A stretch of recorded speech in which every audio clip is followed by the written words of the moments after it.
نماز توبہ. ہر انسان خطا کار ہے.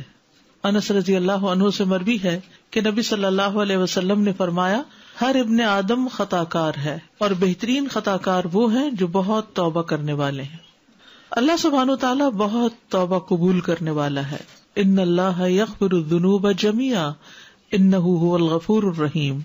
سورۃ شورى میں آتا ہے وَهُوَ الَّذِي يَقْبَلُ التَّوْبَةَ عَنْ عِبَادِهِ وَيَعْفُو عَنِ السَّيِّئَاتِ.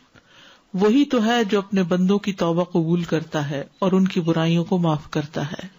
گناہوں کی کثرت کے باوجود توبہ قبول کرنے والا ہے.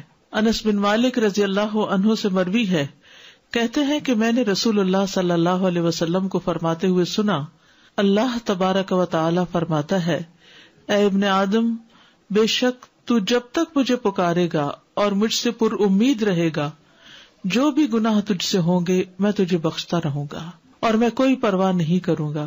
اے ابن آدم اگر تیرے گناہ آسمان کی بلندیوں تک پہنچ جائیں پھر تو مجھ سے بخشش طلب کرے تو میں پرواہ کیے بغیر تجھے بخش دوں گا اور میں کوئی پرواہ نہیں کروں گا.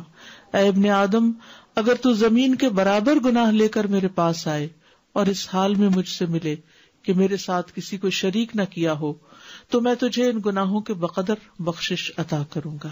تو اللہ سبحانہ وتعالی سب گناہ معاف فرما سکتا ہے. تو اس لیے انسان کو کبھی بھی مایوس نہیں ہونا چاہیے. اللہ سبحانہ وتعالی دن رات توبہ قبول فرماتا ہے. نبی صلی اللہ علیہ وسلم نے فرمایا بے شک اللہ عز و جل رات کے وقت اپنا ہاتھ پھیلاتا ہے تاکہ دن کا گناہگار توبہ کر لے اور دن کو اپنا ہاتھ پھیلاتا ہے تاکہ رات کا گناہگار توبہ کر لے یہاں تک کہ سورج اپنے مغرب سے طلوع ہو جائے. جان نکلنے سے پہلے تک توبہ قبول کرنے والا ہے. ابن عمر کہتے ہیں کہ نبی صلی اللہ علیہ وسلم نے فرمایا بے شک اللہ بندے کی توبہ اس وقت تک قبول کرتے ہیں جب تک اس کی روح حلق تک نہ پہنچ جائے. تو اس لیے انسان کو کبھی بھی مایوس نہیں ہونا چاہیے. نماز توبہ کی فضیلت.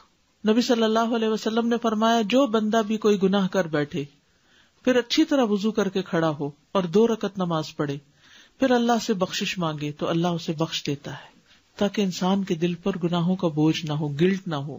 پھر آپ نے یہ آیت پڑھی والذین اذا فعلوا فاحشۃ او ظلموا انفسهم ذکروا اللہ فاستغفروا لذنوبهم ومن یغفر الذنوب الا اللہ ولم یصروا علی ما فعلوا وهم یعلمون. ایسے لوگوں سے جب کوئی فحش کام ہو جاتا ہے یا وہ اپنے آپ پر ظلم کر بیٹھتے ہیں تو فوراً انہیں اللہ یاد آ جاتا ہے اور وہ اپنے گناہوں کی معافی مانگتے ہیں اور اللہ کے سوا اور کون ہے جو گناہ معاف کر سکے، اور وہ جانتے بوجھتے اپنے کیے پر اصرار نہیں کرتے. لیکن یہ یاد رکھیے کہ جو نماز انسان پڑھے توبہ کے لیے وہ بہت عمدگی سے پڑھے، اس طرح کہ خشوع و خضوع ہو. جیسے حدیث میں آتا ہے جو آدمی وضو کرے اور اپنا اچھی طرح وضو کرے پھر 2 یا 4 رکعتیں پڑھے اور ان میں اچھے انداز میں ذکر و اذکار اور خشوع و خضوع کرے پھر اللہ سے بخشش طلب کرے تو اس کو بخش دیا جائے گا. تو یہ ضروری ہے کہ وضو بھی اچھا ہو اور نماز بھی توجہ سے پڑھی جائے. توبہ کی شرائط.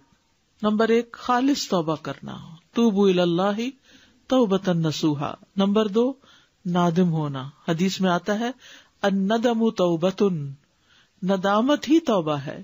استغفار کرنا یعنی انسان بول کر اللہ تعالی سے معافی مانگے، اصرار نہ کرنا یعنی وہ گناہ ریپیٹڈلی نہ کرنا.